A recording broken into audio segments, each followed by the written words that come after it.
Hi, everyone. This is Mr. Marshall at Stony Lane. We are about to elect a new president for the United States of America. That's one of the most exciting things about living in the United States is that we get to choose through an election the people that are going to make our towns or our states or even the whole country a better place. We get a chance to say who we think has the best ideas. So let's learn how that works. How do the people elect a president of the United States? What are the rules?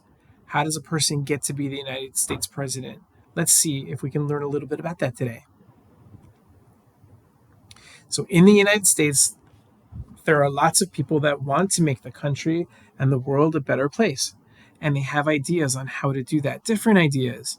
And people that share the same ideas on how to make the world a better place, or make the United States a better place, or to make their state a better place, or to make their town a better place, they become part of a group called a political party. It sounds like a birthday party, but a party just means a group of people that believes in the same thing, believes in the same ideas on how to make everything better. So there are lots of different political parties in the United States, but there are two really big ones, two major political parties that have the most people as part of them. One is called the Democratic Party, or the Democrats, and the other is called the Republican Party. And these are two different groups of people that both want to make things better, but they just have different ways of going about that. The Democratic Party and the Republican Party have been around for a very, very long time. They have symbols, like the Democratic Party's symbol is a donkey, and the Republican Party's symbol is an elephant. And these have long stories of how that happened, and we'll talk about that on another day. Both of these parties have been around for a very long time. In fact, the first president of the United States that was a Democrat was this person. This is Andrew Jackson. Andrew Jackson was the seventh president of the United States. He was elected in 1828. And maybe you've seen his face before because he's the man that is on the $20 bill. That's Andrew Jackson. This person was the first Republican president. This is Abraham Lincoln. Abraham Lincoln was the 16th president of the United States, and he was elected in 1860. Abraham Lincoln's face is probably very familiar to you as well. His face is on the penny, it's on the $5 bill, and you've probably seen lots of statues or other kinds of pictures of Abraham Lincoln. He was the president during what's called the Civil War. So when someone wants to become a president or a governor or a senator or a mayor, they want to do it, but they haven't been elected yet. They're called a candidate. So who are the candidates that want to become the president of the United States this year? There are two major candidates, one from each of the political parties. This is one of them. This is Kamala Harris. Kamala Harris has been what's called the vice president of the United States since 2021. Kamala Harris is a member of the Democratic Party. Kamala Harris is originally from this state called California. Helping Kamala Harris, she has a partner in running the country if she wins, and her partner is this person. His name is Tim Walz. Every time somebody wants to become president of the United States, they choose someone called a running mate, right?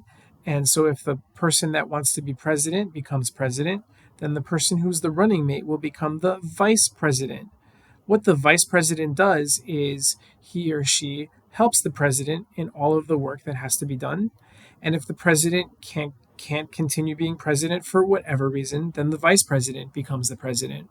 So Tim Walz is Kamala Harris's running mate. Tim Walz is the governor of the state called Minnesota, and that's where Minnesota is on our map. The governor of a state is someone that runs the state. He or she helps to make sure that all the laws that are true in that state are upheld. So those are the candidates for the Democratic Party. Kamala Harris wants to be president, and Tim Walz wants to be vice president. Let's see who else is a candidate in this year's election. This is Donald Trump. Donald Trump was already president once, from 2017 to 2021.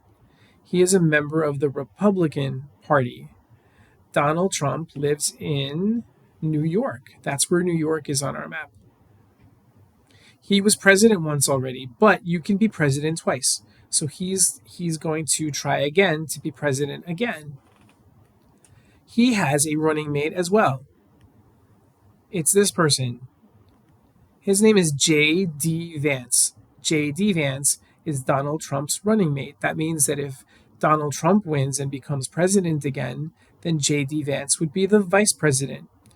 J.D. Vance right now has a job as a U.S. Senator from the state of Ohio. This is where Ohio is on our map. A U.S. Senator is someone that goes from his or her own state to Washington, D.C. to help create laws for our country. And so that's what J.D. Vance does now. So Donald Trump and J.D. Vance are the candidates for the Republican Party for the jobs of president and vice president. Let's learn some more now. Let's learn about something called the Electoral College.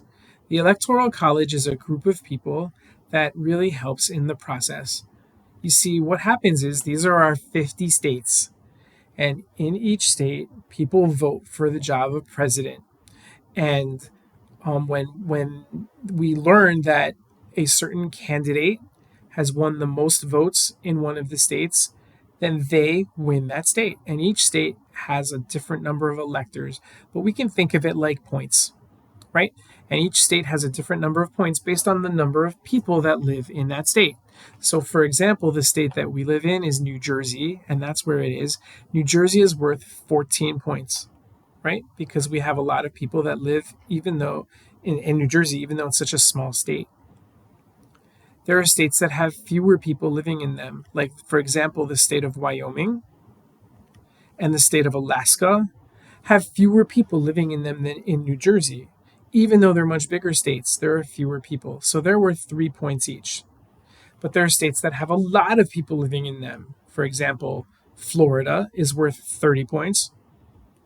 Texas is worth 40 points.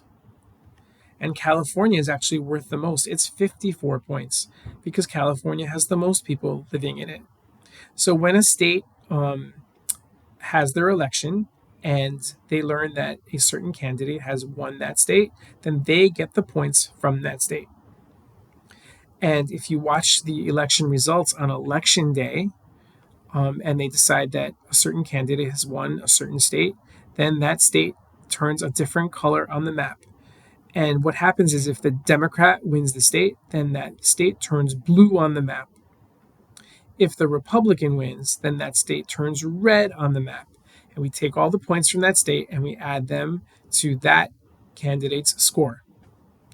If you add up all the numbers on this map, they equal 538. 538. That's a lot of points, right? And you have to have the most points in order to win. So the first candidate to get a majority, which means the most points, that means that the first candidate that gets 270 points is the one that becomes the president of the United States. Let's learn some more about how the president is elected. Other things to know. You have to be at least 18 years old to vote in the United States. The president is elected every 4 years. If a president decides to run again, they can have another 4 years. But that's it.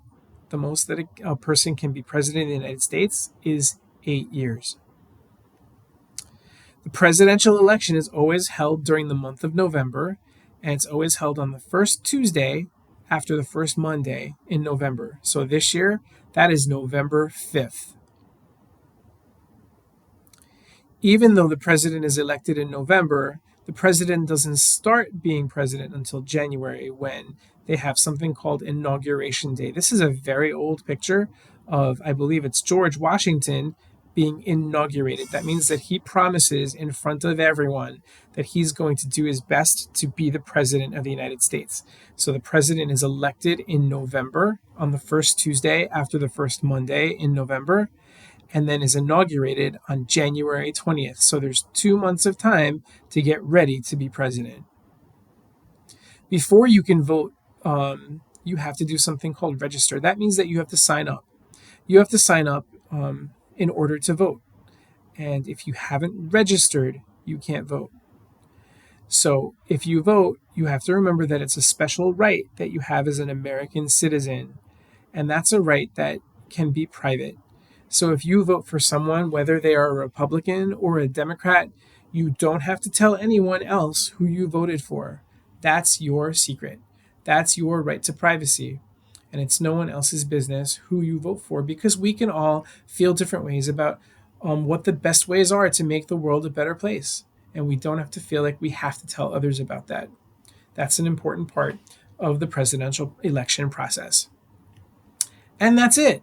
That's how we elect a president in the United States. So, in the upcoming weeks, pay attention to what you learn in class and what you learn from the grown-ups around you about how the president is elected, and see if you can learn a lot about what it means to be part of the United States by doing that.